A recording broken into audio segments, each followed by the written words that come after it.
morning guys! Kumusta kayo? Andito tayo ngayon sa city. May hinihintay ako kasi may gusto akong, mayroon akong appointment 10 o'clock pero maaga pa masyado. So, dumaan ako dito guys. Mag-breakfast muna ako kasi hindi pa rin ako nakaka-breakfast. Kanina nagmamadali ako sa bahay. Ayan. So, bumili tayo ng coffee. Soul of Origin Mocha, guys. And then, I have sandwich here. Ayan, kain tayo. Ano, guys, kasi sa umaga, guys, nagmamadali ako. Ayan, so, hindi ako nakakapag-breakfast sa bahay. Kasi lagi nagmamadali. Tsaka medyo maaga pa masyado. Ayun guys, ang ganap natin today, punta tayo sa tax office. Magde-declaring tayo ng tax kasi dito kailangan. So yun guys.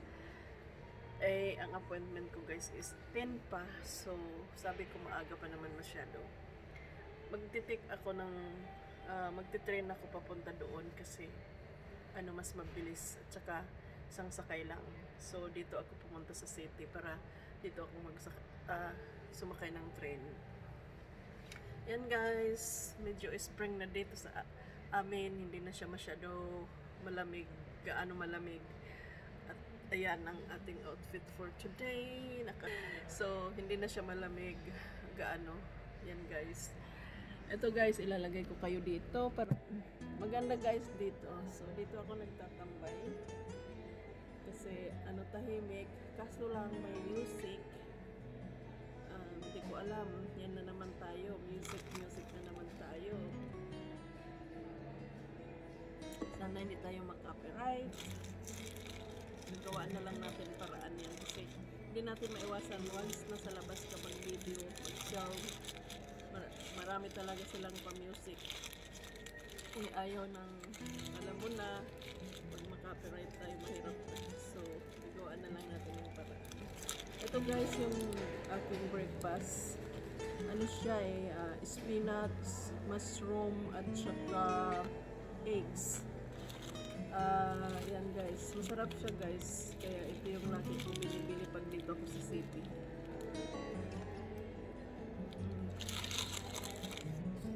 Hindi siya maano guys. Hindi siya mabigat sa katawan. Mabigat sa tiyan. Parang yun lang.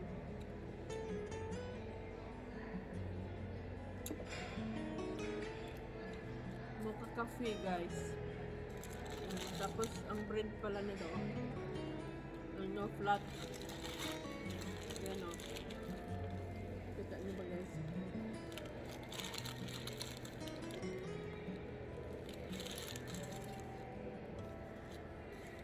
Paborito kong kainin.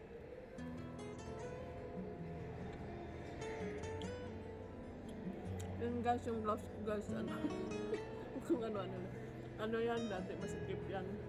Ngayon, okay na sa akin, no? Medyo pumayat tayo kunti.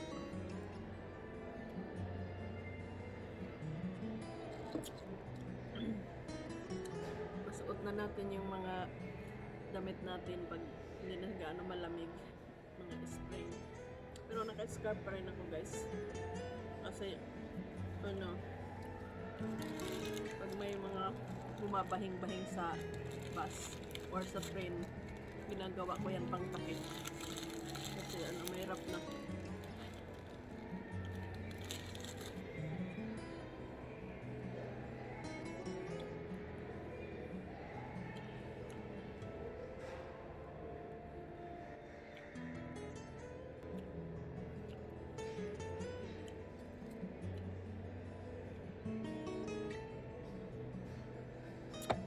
Sarap guys pag mainit yung tiyan natin pag naiinitan, no? Although medyo spring na, sa morning medyo malamig pa rin, pero hindi na tulad talaga yung as in malamig. Jacket, ganyan. pag ano kasi pag winter super lamig. Ngayon spring na dito. So pa summer later, pa summer na naman kami. So yun naman super init na yon. Talagang grabe na yung init niya. Pero ganun talaga kasi 4 season kami guys dito. Summer, uh, spring, autumn, and ano pa ba? Yeah, winter. Bali, 4 season in a year. Kaya guys, yung winter namin is June, July, May-June, July, parang ganun. Tapos yung spring naman, September, October, November, hanggang ano na yun. Parang 3 months yung pagitan. Pag summer naman guys, sobrang init naman, grabe. Kasi parang sobrang init talaga. Kaya yun, pag summer hindi ako masyado naglalakad sa river, sa open, yung doon ako sa mga maraming puno.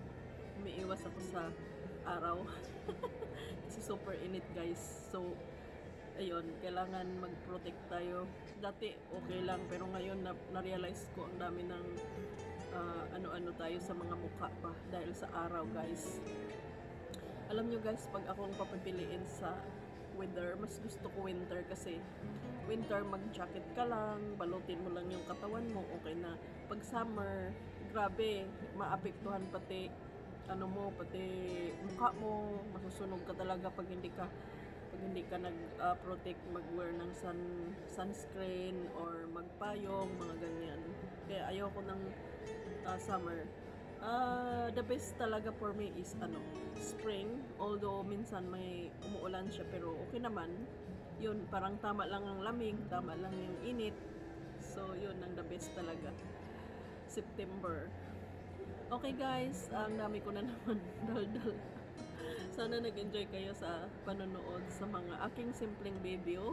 Ayan, simple lang talaga kung anong nakikita nyo ngayon. Yun na yan ang natural natin, kung anong makaptured natin sa araw-araw ng ating buhay. Ayan guys, maraming salamat sa panonood. Sana hindi kayo magsawa at sumuport sa ating channel, YouTube channel. Gusto ko lang i-share sa inyo yung lifestyle, yung mga nakikita ko. Gusto ko, mahilig ako magluto, mag-travel.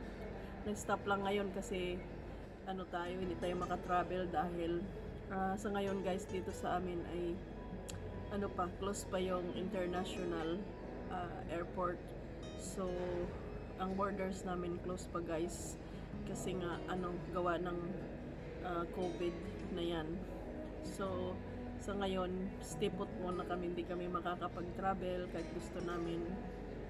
Gusto kong pumunta ng Singapore, gusto kong pumunta ng Malaysia or balik sa Maldives, pero hindi pa rin pwede guys. So mas magandang mag-ingat muna tayo, safe kasi mahirap na umalis ka dito, okay ka, tapos pagdating mo doon, yun, mahirap guys. Namimiss ko na rin pumunta ng Singapore guys. Gusto ko bumalik. Kali pag school holiday ay pumupunta kami doon or kung saan man kaming mapadpad. Ganun guys. Next week guys, holiday na naman kami dito. School holiday for 2 weeks. Sana makakapag-travel sana kami, kaso lang hindi talaga pwede. Hindi pa open yung borders namin para mag-international flight. Mahigpit guys, pero yung higpit kasi para rin sa kapakanan ng mga tao dito sa WA, sa Western Australia. Kasi guys, sa Melbourne, Australia is medyo dumami yung cases doon kasi nga early open sila ng borders. So yung mga international yung nagdala ng yun guys. So far dito sa amin nakakapag-operate na yung mga establish, mga shopping mall, nakakagala na rin kami, yan, hindi kami na required mag-wear ng mask kasi wala naman kaming cases dito. Kung mayroon man yung galing sa overseas, yung mga umuwi na mga residents galing sa overseas, pero kino-quarantine naman nila guys. Nasa hotel sila naka-stay and super strict talaga. Hindi sila pwede lumabas.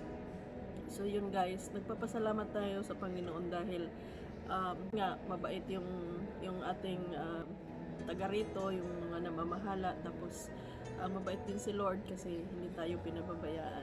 Ayun guys, maraming salamat. Sana patuloy kayong sumuport sa ating video. Mahaba na yung video kong ito. Sana ay suportahan nyo pa rin si Smiling Heart.